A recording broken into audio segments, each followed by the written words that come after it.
এবার প্রার্থী বাছাইয়ে নতুনত্ব আনতে চায় বিএনপির হাইকমান্ড। 2026 সালের ফেব্রুয়ারিতে অনুষ্ঠিত হতে পারে ত্রয়োদশ জাতীয় সংসদ নির্বাচন। এই উপলক্ষে প্রস্তুতি শুরু করেছে বিএনপি। দলীয় ফোরামে মনোনয়ন প্রত্যাশীদের সঙ্গে বৈঠক চলছে। আগামী মাসের মধ্যে 2 শতাধিক আসনে প্রার্থী চূড়ান্ত করা হবে বলে জানানো হয়েছে দলটির পক্ষ থেকে। বাকি আসনে সম্ভাব্য প্রার্থীদের তালিকা তৈরির কাজ চলমান থাকবে। তবে চূড়ান্ত তালিকার জন্য নির্বাচনের তফসিল ঘোষণার পর পর্যন্ত অপেক্ষা করতে হবে। তাই এই তালিকায় নাম লেখাতে সম্ভাব্য প্রার্থীরা নিজ নিজ আসনে ব্যাপক গণসংযোগ করছেন, যোগ দিচ্ছেন বিভিন্ন সামাজিক ও ধর্মীয় অনুষ্ঠানে। এর মাধ্যমে তারা দলীয় হাইকমান্ডের নজরে আসতে চান। দলীয় সূত্রে জানা গেছে, জামায়াতে ইসলামী প্রার্থী ঘোষণা দিয়ে নির্বাচনমুখী ব্যাপক কার্যক্রম শুরু করেছে। কিন্তু অধিকাংশ আসনে বিএনপির একাধিক মনোনয়ন প্রত্যাশী থাকায় নির্বাচনী প্রচার সেভাবে শুরু করা যাচ্ছে না। আগে দলের পরিকল্পনায় ছিল তফসিল ঘোষণা হওয়ার পর প্রার্থী ঘোষণা করা হবে, কিন্তু ডাকসু ও জাকসু ভোটে ছাত্রদল প্যানেলের পরাজয়ের পর এই সিদ্ধান্তে পরিবর্তন আনা হয়।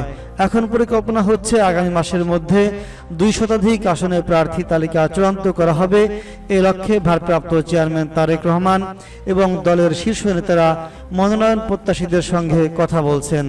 বিএনপির নীতি নির্ধারণী পর্যায়ের নেতাদের সঙ্গে আলাপ করে জানা গেছে, এবার প্রার্থী বাছাইয়ের ক্ষেত্রে নতুনত্ব আনতে চায় দলের হাইকমান্ড। ধানের শীষ প্রতীক পেতে হলে প্রার্থীকে জনপ্রিয়, সৎ ও জনসম্পৃক্ত হতে হবে। সেক্ষেত্রে বয়স কোনো বাধা হবে না। এছাড়া অতীতে যারা ত্যাগ স্বীকার করেছেন এবং আন্দোলন সংগ্রামে অংশ নিয়েছেন তাদেরও গুরুত্ব দিয়ে বিবেচনায় রাখা হবে।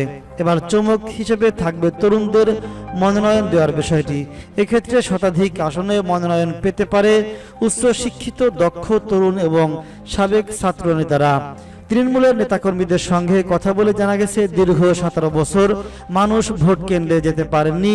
জুলাই বিপ্লবের মাধ্যমে শেখ হাসিনার পতনের পর মানুষ ভোট দিতে, নতুন সরকার গঠনের জন্য অধীর আগ্রহে অপেক্ষা করছেন। এই আগ্রহ কাজে লাগিয়ে বিএনপির সম্ভাব্য প্রার্থীরা নিজেদের জনসম্পৃক্ততা করার জন্য গণসংযোগ চালিয়ে যাচ্ছেন। পাশাপাশি দলের হাইকমান্ডের নজরে আসার চেষ্টা করছে তারা।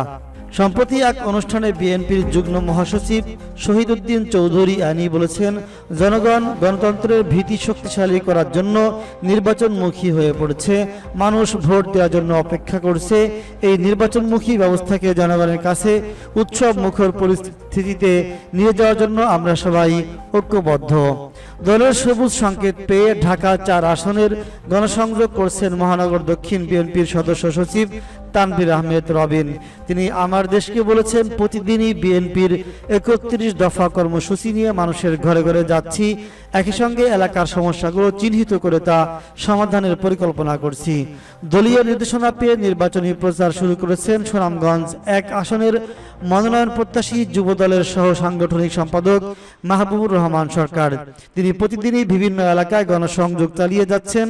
তিনি জানান, এলাকার বিভিন্ন সমস্যা সমাধানের পরিকল্পনা তুলে ধরা হচ্ছে ভোটারদের কাছে।